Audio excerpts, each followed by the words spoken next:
I know I made this joke when I reviewed this movie 5 years ago, but I'm sorry, I just have to make it again. This is the reaction most people give after they see this movie or even think about seeing this movie. Yeah, strap in, folks.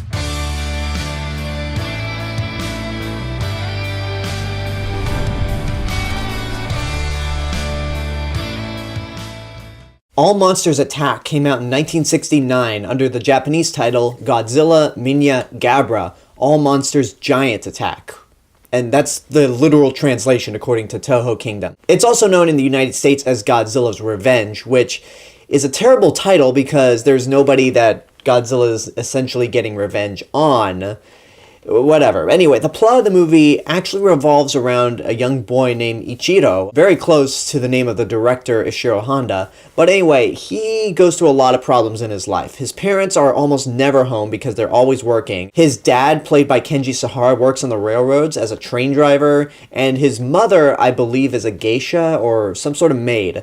But anyway, he's usually stuck home alone. So he usually spends his time escaping reality and going to Monster Island, where he's friends with Godzilla's son, Minya, who's able to change sizes whenever he wants. So he can be the size he is usually, or he can be the size of a human child. But anyway, he goes to Monster Island and he experiences all of these experiences that usually parallel whatever's going on in his real life. He has to deal with a bully named Gabara, and then on Monster Island, Minya has to deal with a bully monster named Gabara as well. And during his time spent with Minya, both characters learn the virtue of standing up for yourselves and just being brave altogether, which is something that I can get behind in terms of a movie that's aimed towards kids. But, I mean, there's just so many other problems with this movie. So when Destroy All Monsters came out, that was intended to be the last Godzilla movie because the popularity of the franchise was slowly starting to decline. I think people just got Godzilla fatigue at the time. But just 1 year later, after their supposed final film, they decided to continue the franchise but target the movies more towards a kid's audience. And with All Monsters Attack, that's definite proof. And this is usually categorized as the worst of all the Japanese Godzilla movies. And I would agree. But is this movie god-awful? Is it downright offensive in terms of the movie itself?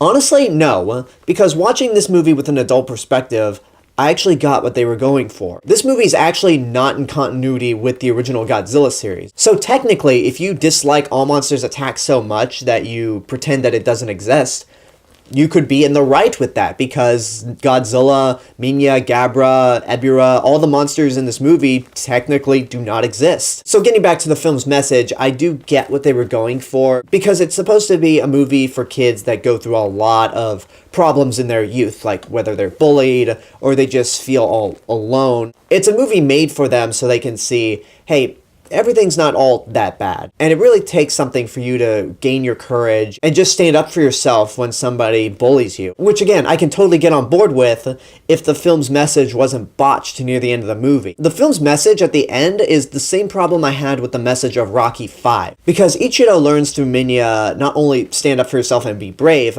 but fighting is kind of the answer. Because during a part in the movie, he gets kidnapped. And this is a real point where he really has to learn the virtue of bravery. And he manages to escape the kidnappers. But the very next day, he fights off the bullies and causes a guy painting a billboard to lose balance on his ladder and fall over. Which means that his dad has to take care of the problem and just say, hey, he's just a young kid. So that I cannot get behind at all. You watch it and go, well, damn, everything you just built up in terms of having a good message for kids, you just ruined. So I'm about 5 minutes into this review. I have not once mentioned Godzilla, because this is a Godzilla movie. Well, most of the time spent with Godzilla is through stock footage. We get to see him fight Kamacuras, the giant condor, Kumanga, and Ebirah, but it's all stock footage from Son of Godzilla and Ebirah Horror of the Deep. Because you see the Godzilla suit constantly change throughout these scenes, and it's literally copy and paste those scenes and put them in this movie. It's not like they had the actual props and suits back to film new scenes, and then they just used some of the stock footage because of time constraints. No, They literally carried over those scenes from those two movies and put them in this movie. It's very shameless. And then we get cameos by Gorosaurus, Manda, and Anguirus, which again is all stock footage from Destroy All Monsters for Manda and Anguirus, and King Kong Escapes for Gorosaurus. One of the reasons why Godzilla fans hate this movie out of all the Japanese films made is because it's Ishiro Honda doing it. This is the same guy who's done the best of the original Godzilla series, and he made the worst of all Japanese Godzilla movies. It's also interesting to note that Ishiro Honda was also the special effects director for this movie, because Eiji Tsuburaya was pretty much on death's door at this point. Eiji Tsuburaya ended up passing away the following year in 1970, so Ishiro Honda took over the special effects and got some help from one of Tsuburaya's assistants, Teruyushi Nakano, who would eventually be the special effects director from Godzilla vs. Hedorah all the way up to the return of Godzilla in 1984. And there's really not a whole lot of special effects to be had in this movie to begin with, because of all the sequences that are not stock footage, we only have 3 monsters. Minya, Gabara, which is one of the dumbest looking monsters I've ever seen. And Gabara looks more like something you'd see in Ultraman than Godzilla. And then Godzilla himself, because even though half of the Godzilla scenes is stock footage, the first time we ever see new footage of Godzilla is 46 minutes in,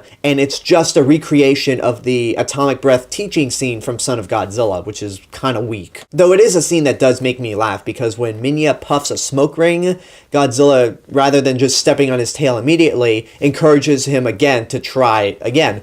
Minya puffs another smoke ring, and Godzilla's just like, okay, screw this, I'm stepping on your tail. Which is still kind of abusive when you think about it. Like, if there was a Monster Child Protective Agency, they would be on Godzilla's ass about this. I'm gonna wrap things up because I don't have much else to say about All Monsters Attack. I don't hate this movie. I truly get what the movie is trying to do, and it does have good intentions, at least until the movie's message is butchered at the end. The special effects scenes are fun for the little time that there is, and the fight between Godzilla and Gabara is actually the biggest highlight for me, because it's a real legit Godzilla fight scene that's not stock footage. And also the movie's short. It's the shortest of all the Godzilla movies, coming in at only 1 hour and 9 minutes, which I don't think even qualifies as a feature-length runtime. So again, I can't hate this movie because it does have good intentions, but don't waste your money on it. There are so many better Godzilla movies out there, and there are just better Godzilla movies out there with better messages and themes out there. If I had kids and they were about 3, 5 years old, maybe 7, I wouldn't mind showing them this, because I know they're going to be way too young to see the 1954 Godzilla. So this isn't one of the movies that I would recommend starting with if you're getting your kids into Godzilla, but it's definitely harmless enough, and they'll enjoy it. And that's my review for All Monsters Attack. Tomorrow we're going to be getting into the weirdest of all the Godzilla movies, Godzilla vs. Hedorah, a movie so bizarre you're going to call your drug dealer and say, hey, lose my number. So until tomorrow, I hope you enjoyed this review. Leave a comment down below and tell me what your thoughts are on the movie, if and when you've seen it. And as always, this is the real Mr. Robinson telling you there's only one.